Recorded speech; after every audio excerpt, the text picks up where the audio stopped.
En fait, moi je suis tunisienne en Tunisie et par rapport aux droits des femmes, je souhaite dire que les femmes tunisiennes n'ont pas participé à la révolution tunisienne pour que leurs droits reculent.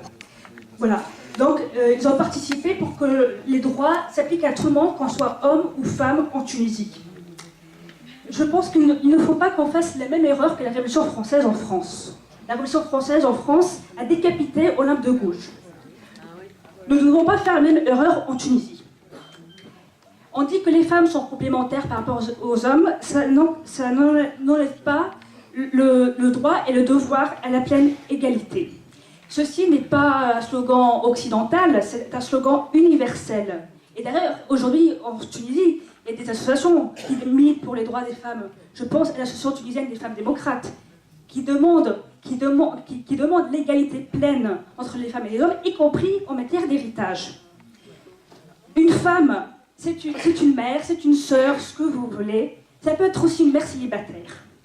Que Nahda vient de jeter dans une barre de la honte. Une femme, ça peut être une mère adoptive. Que Nahda vient de traiter les enfants adoptés de bâtards.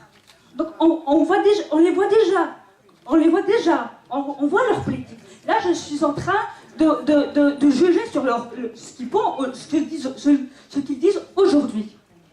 Je rappelle que les droits des femmes, c'est pas une spécificité. Mademoiselle, c'est ce qu'on vous dit ici en France. Écoutez, madame, monsieur... Mademoiselle, c'est ce qu'on vous dit en France. Venez chez nous et vous allez voir. Monsieur, je suis tunisienne, d'accord? D'accord. Monsieur, je suis tunisienne. Alors, je vais vous poser une question et après, je vous laisserai parler quand vous voulez. Mais, vous êtes tunisienne? Oui, je suis tunisienne. C'est qui donne les ordres et qui règne à la maison? C'est la mère. Écoutez, monsieur... c'est idem chez nous. Moi, je suis pas sûre. Ouais. Donc, moi... Vous stigmatisez, mademoiselle, je vous répétez ce que l'Occident dit. N'importe quoi. Monsieur, écoute... Je suis tunisien, je vis en Tunisie, je connais la femme tunisienne. Écoutez, monsieur, mes parents vivent en Tunisie, toute ma famille vit en Tunisie. Laissez parler les gens, même quand ils ne sont pas d'accord avec vous, jusqu'au bout. D'accord? Voilà.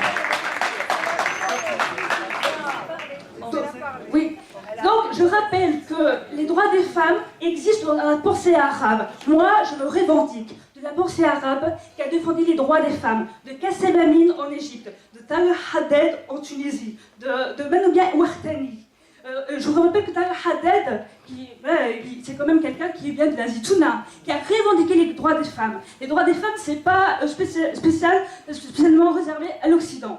C'est universel. Donc moi, en tant que Tunisienne, je me revendique de l'histoire de cette pensée arabe. Et c'est pas parce qu'en France, il y a des problèmes au niveau des discriminations que ça excuse. Au contraire, c'est vrai, il faut le rappeler, on est content que la Tunisie a été le premier pays à légaliser l'avortement avant la France, en 1973. Et en Tunisie, aujourd'hui, il y a une loi qui oblige la parité. On aimerait bien voir la même loi en France. Donc, plutôt de dire, oui, mais vous voyez, en France, vous êtes pas... Vous aussi, vous êtes... Au contraire, nous, on dit, oui, nous, en Tunisie, on va faire la pleine égalité. Nous devons être ambitieux. Voilà. Et pour juste finir, donc là, je vais juste donner un point de vue personnel. Pour moi, la Tunisie, c'est un pays pluriel. On doit être fier de toute l'histoire plurielle de la Tunisie, culturelle. Et en ce moment, d'ailleurs, il y a un soulèvement en Tunisie des berbères tunisiens qui revendiquent le droit à enseigner la langue berbère. Et personnellement, je ne suis pas berbère, mais je soutiens, parce que je vais juste finir par juste cette phrase. Pour moi, dans un pays, il n'y a pas de démocratie sans égalité pleine entre citoyens et citoyennes, quelle que soit leur culture, leur conviction. Voilà. Merci.